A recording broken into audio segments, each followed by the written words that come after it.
wabarakatuh. Perkenalkan, saya Dewi Sartika, mahasiswa semester 4 jurusan Komunikasi dan Penyiaran Islam IAIN Syekh Nurjati Cirebon. Pada kesempatan kali ini saya akan menjelaskan 5 teori komunikasi massa beserta contohnya.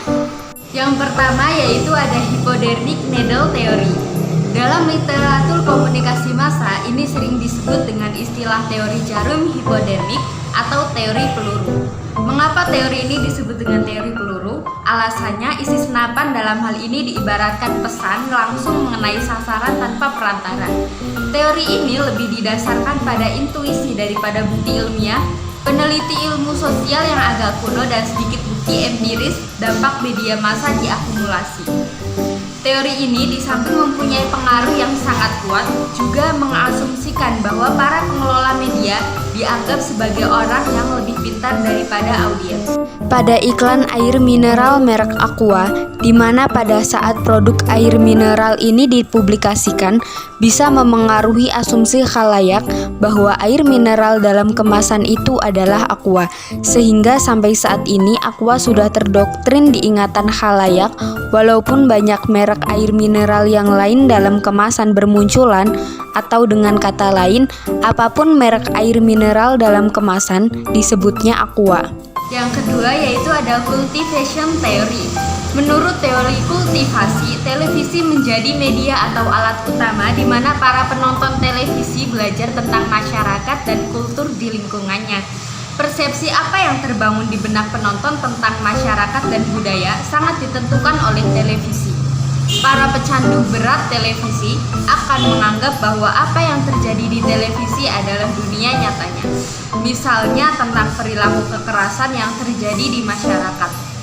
Kritik terhadap teori kultivasi, Gardner telah dikritik karena terlalu menyederhanakan permasalahan.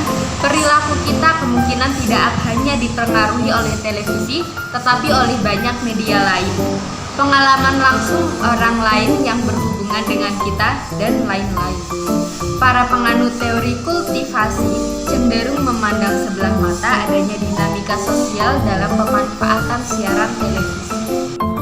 Contoh pada acara sitkom atau sinetron komedi Suami-Suami Takut Istri. Pada sitkom tersebut ditontonkan bahwa istri bagaikan majikan dan suami bagaikan budak yang patuh pada istri. Sedangkan dalam kehidupan nyatanya, suamilah yang harusnya ditakuti dan dipatuhi oleh seorang istri. Yang ketiga ada media equation theory. Media equation theory atau teori persamaan media ini ingin menjawab persoalan mengapa orang-orang secara tidak sadar dan bahkan secara otomatis merespon apa yang dikomunikasikan media, seolah-olah media itu berbicara. Seolah-olah media itu manusia. Teori ini memperhatikan bahwa media juga bisa diajak bicara.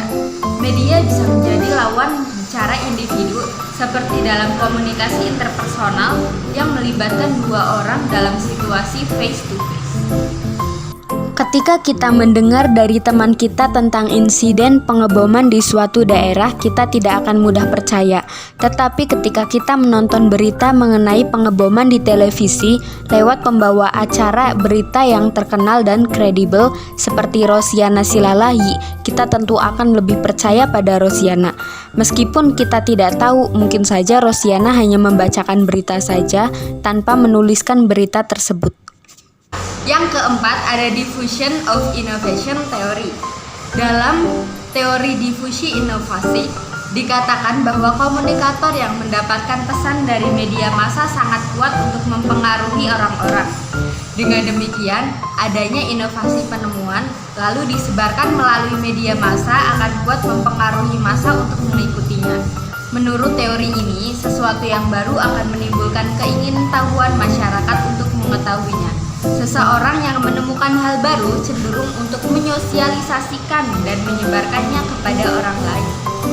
Meskipun e-learning telah ada sebelumnya, tetapi Unpad meluncurkan e-learning pada tahun 2014, jadi masih termasuk ke dalam inovasi. E-learning ini berfungsi sebagai sarana pembelajaran online bagi mahasiswa. Pada awalnya, mahasiswa aplikasikan ke kehidupan sehari-hari. Dalam kasus ini, mahasiswa melakukan proses adopsi dari sebuah inovasi. Dan yang terakhir ada use and gratification theory. Teori use and gratification, kegunaan dan kepuasan, dikenalkan pada tahun 1974 oleh Herbert Blumer dan Elihu Gates. Teori ini mengatakan bahwa pengguna media memainkan peran aktif untuk memilih dan menggunakan media tersebut. Pengguna media berusaha untuk mencari sumber media yang paling baik di dalam usaha memenuhi kebutuhannya. Teori use and gratification lebih menekankan pada pendekatan manusiawi dalam melihat media massa. Artinya, manusia mempunyai otonomi, wewenang untuk melakukan media.